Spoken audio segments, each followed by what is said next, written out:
Hello, hello. I'm so honored to be back with all of you today. I have a really special guest that came through me through a dear friend, Crystal, through our community, Together We Seek. Today, Mary Isis is with me, and she is sharing her journey that includes sound, sacred space, Mother Nature, plant medicine, and so much more. So, Mary, thank you so much for joining us. Thank you so much. It's an honor. Oh my goodness. So as we were, kind of chatting initially, I mean, you don't wake up one day and say, I'm going to do soulful poetry and prayer through music. So can you give us a glimpse of how this showed up for you early on in your life? Sure. And it definitely has been a lifelong gift. My mother tells me I've been singing before I could actually talk. So Mm. it's definitely been, it's a natural gift, the music aspect, and been weaving the songs since I was a child. And I think it's kind of a normal occurrence that happens in adolescence where you kind of like distance from those natural gifts, and then you have to like journey back to finding yourself again. And so it wasn't until like my later 20s that I realized that music is definitely a path that I want to be on. And the healing journey brings you to your knees, and we could get into that a little more too. But music has always been like the number one that I know that this is my natural gift to share with the world. Well, I love that, and I agree. I think it was well, a guest that just said our messes become our message. Hmm. Hmm. And I love that. I love that. So talk a little bit about what your work is, because I love the idea of soulful prayer through Hmm. music. So can you really shine a light on kind of the work that you do today? Yeah, absolutely. Um, so in the last few years, my journey has brought me into a new area of service, which involves working with people who struggle with addiction. And Mm. so, and this was due to just my own journey that I went through with a partner, and realizing that I needed to learn more about like how to actually support people in this process, because it's just not something that is taught, and we're more likely to ostracize and cast people out who are struggling, and just we don't know how to work with them. So I learned, went into a deep study of how to actually support people through this process. So I've more recently gotten into the area of coaching with transformational recovery and integration coaching, which involves, guiding people through the process of how to integrate big experiences, whether it be through just big life experiences, such as like losing a person in their life, or going through a very big transformational experience with plant medicines. I love to support people in this process of transformation, and reaching the higher levels of evolution that they know that they are called to reach. Mm. Well, as you know, like on Together We Seek, we interview all types of energy practitioners, healers, ancient wisdom, folks that share that and bring that forward. Yeah. But I think it's, still, I feel like your sound, your ability to make sound that's transformational is Mm. very different. I haven't come across that often. And so Mm. can you talk a little bit about like the sound that you do and then maybe how you integrate other aspects of your healing practice? Yes, thank you. Sound is a huge part of healing, and I really love to encourage people to open up their own voices, because this truly is their one most healing instrument is their voice, whether they use it to sing or just to create sound. So a lot of times in my sessions, I will guide people through vocal opening practices. I also have session work and group work that is more focused on actually bringing through your own songs. I call it song weaving because we're not necessarily writing. It's like we're weaving the words together, really coming through our soul and our soul's truth, trying to bring that to song. And So sometimes, we could just be sounding and toning and opening up that voice, which can be so healing for the nervous system and just, yeah, the whole being. And then sometimes we're bringing through actual words that are encapsulating our soul's truth. So it depends how far a person wants to go with it, but any level, I love to support people in that. And I've also more recently got into more of the ritual shamanic arts through the Pachacuti Mesa tradition. And that involves also like really activating words, invocations in Quechua languages, which in itself is a very activating language, similar to Sanskrit in that way, vibrationally. So many questions I want to ask you. Ooh, let's talk about this. So when you can think back to the sound therapy, like the sound, the music, like were you doubting yourself when you're like, I'm going to start to teach people how to open their vocal cords and use sound as a healing? Like to me, if that came across my desk or even my thoughts, my first reaction would be like, who is going to take me seriously? So can you talk a little bit about the times, like sections of this process as a healer and Mm. as almost like a soul awakener? I feel like that Mhm. you decided to lean into some of this and maybe some of the doubts that you might have experienced? Well, since my work in this realm of like sharing song and sound started more with performing and sharing my songs in that way, um, I'd say a lot of my confirmation and encouragement to like continue would have to do with just the direct reflection I would receive from people. And the more I would share, it would be like this cycle of giving and receiving. And when I receive, the words from someone saying, "Oh my gosh, your songs helped me so much through such a hard time," that's just like an answer to my prayers, because when I'm putting this music out there, that is my prayer that it's going to be of help and service to the healing, whether it be person to person or on a larger scale. So it all starts from person to person. So yeah. I love that. And I just want to draw attention to that because I do feel like my messages come through other people too. So even, when I'm going to do certain work, I kind of wait till I get confirmation. And oftentimes I get people asking me for what I was thinking about doing or Right. validating what I already have kind of underway. Mhm. Mhm. Yeah, I get that too. An invitation is a big one. Like when I'm really in alignment with, and very clear with what I want to bring forth and like feeling that confidence, I receive those invitations. Oh, are you open to coming and singing at our retreat? Or, I get the invitations and I just accept them if they feel they're in alignment. I love that. And I kind of wait sometimes to just wait to be invited. I love that. So as you're moving down this journey, and we have Mary's just in the description, the YouTube. I definitely recommend you to check it out. She also has music on Spotify and other places, as well as her website. So all those links are below. I really encourage you to check it out. It is like nothing I've ever heard before. Not only is it angelic, it has such an amazing vibrational power, I feel, to it Mm, that really is just immediately noticeable. thank you so much. Yeah, I really Mm. feel like that's because it comes from that place of prayer and the underlying intention of like where I'm wishing that vibration to go. Yeah. So for people who are listening and maybe are just down their path or, doubting themselves or maybe want to lean in, I mean, can you shed a little bit of light about your journey at a high level about kind of the different phases of what you've had to do personally to tap Mhm. into such depth? Mm, that's a good question. For myself, to really be able to put out the art and the creations, I really need a lot of time to myself. So it's a lot of solitude, and connection with nature has been probably the number one way that I resource myself and fill my cup to, find and tap into that inspiration to create.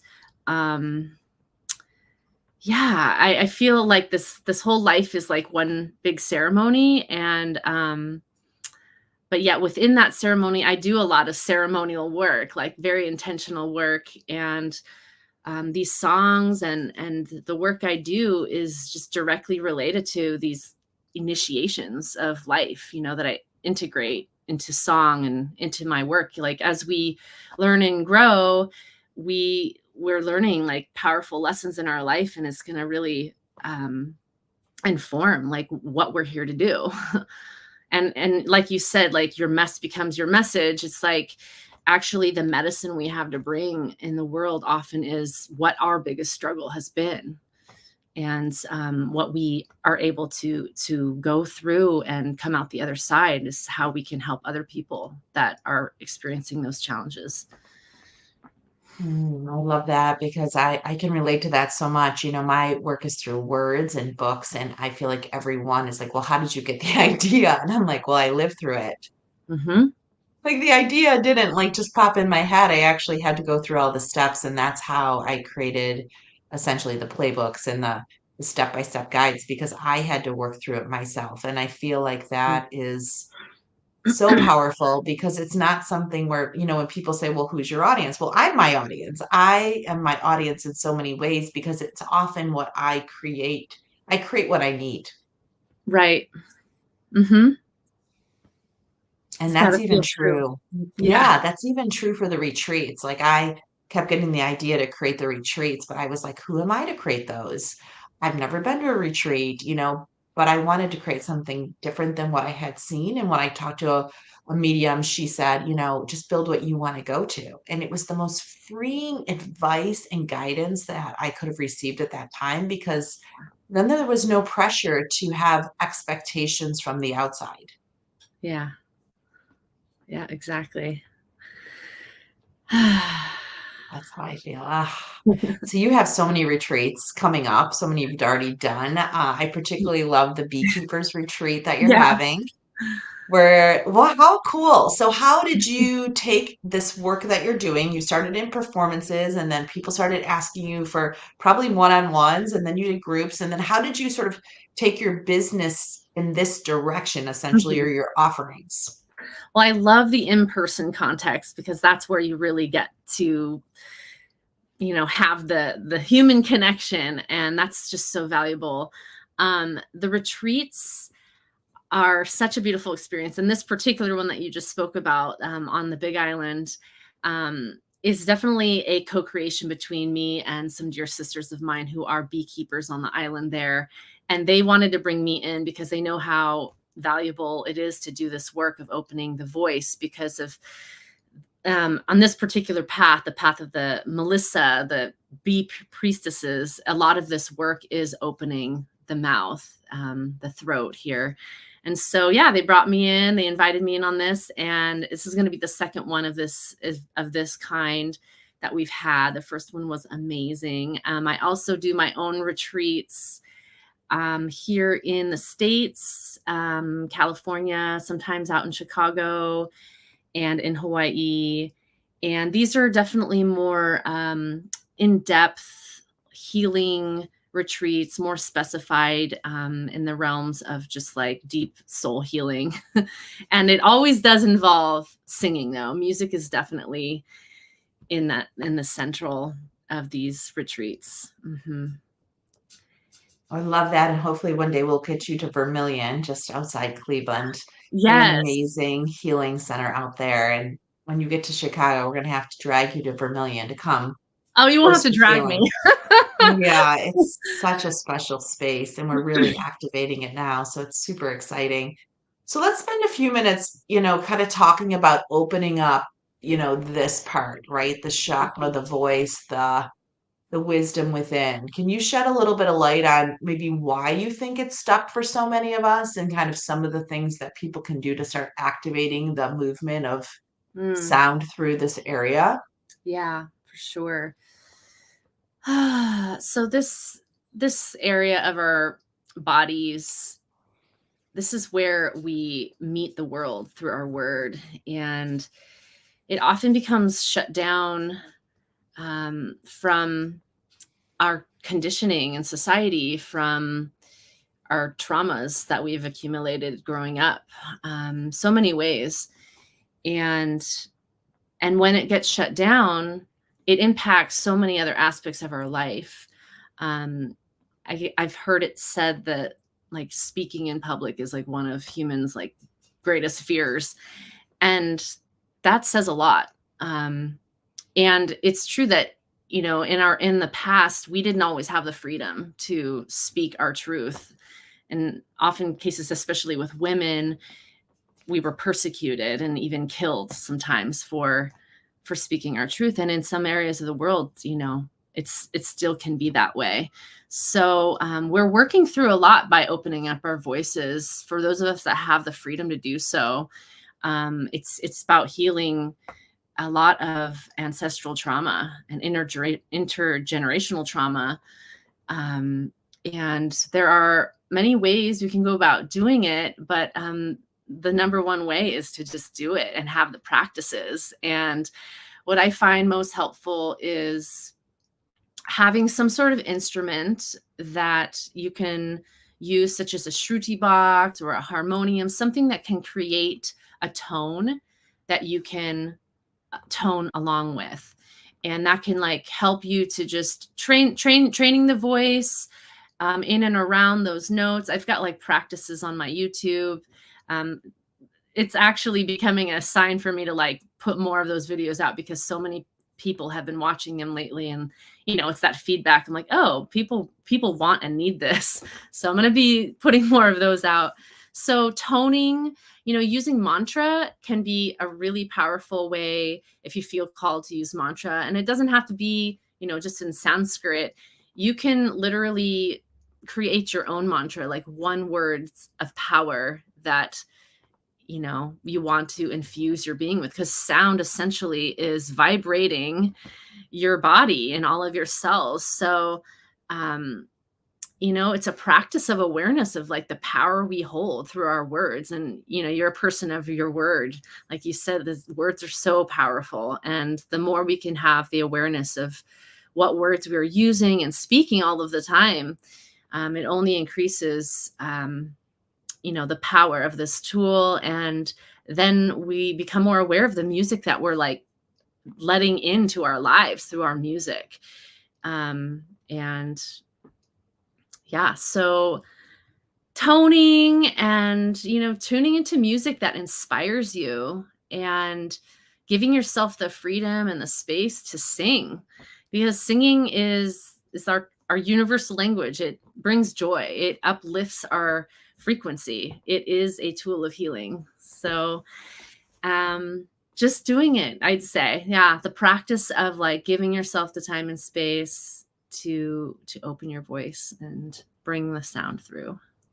I love that. As I touch my throat, I just Mhm. love the idea of continuing to move energy, fluidity out of that area. And I feel like even just you Mhm. talking about it gave me a little bit of a release. I felt that blowout. So check out her YouTube channel below and keep an eye out for new videos, probably in the new year to come forward. So as Mary, as we're rolling, kind of rolling out the end of the year into new year, what is on the horizon for you? Hmm. Yeah, it's really special that we're doing this today too. We're entering this winter solstice portal today.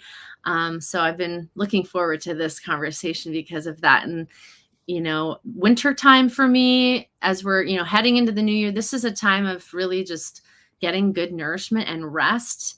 And then after the new year, I will be in Hawaii for a couple of special events, one of which is a beautiful music festival involving many amazing women artists. It's called Manifest. And then following that, right afterwards, is that beekeeping festival. It's not a festival, a retreat, more like Yeah. an intensive learning how to work with the bees in an intuitive way. And I will be having some retreats into the new year. The dates aren't set on those yet. One will be in Costa Rica. There will be more coming out into Chicago. So if you just stay in touch with me, you'll get those newsletters and the updates. Yeah. That's great. And we'll put your Instagram, your YouTube, your website. So you can all check that out below. And I hope you'll just take a few minutes over the holiday season into the new year to check out Mary's music. It is Oh, absolutely transformational. I was super excited when Crystal brought her forward to connect with us. And I hope, Mary, that you'll put some of your retreats inside the community Together We Seek that online so that more women can see what you're up to. And I think many people going into the new year are going to be looking for transformational getaways. And I people ask me all the time, like, do you know of retreats or are you familiar with, things that I can go to? And I feel like it's just such a great community of healers, but also to share your work so that more of us can not only work together, but maybe even work on going to each other's events so that we can nourish ourselves. Because oh what yeah. we do is a lot of work and it Mhm, takes a lot of energy, and investing in yourself mhm. is really so important. Yeah, thank you for bringing together such an amazing group of healers and the work that you do as well. It's so important that we get that chance to come together and share our gifts together and inspire and light each other up. So thank you. Well, I'm glad God chose me for this work. I denied it at first, but now I'm definitely leaning into it. And I could not be more honored that you would take the time to spend it with us. So thank you, Mary, for sharing just a sliver of Oh, your life's work. thank you so much. It's an honor. It's a joy. Thanks. Mm. Well, with that, we're ending. Thank you so much for joining us.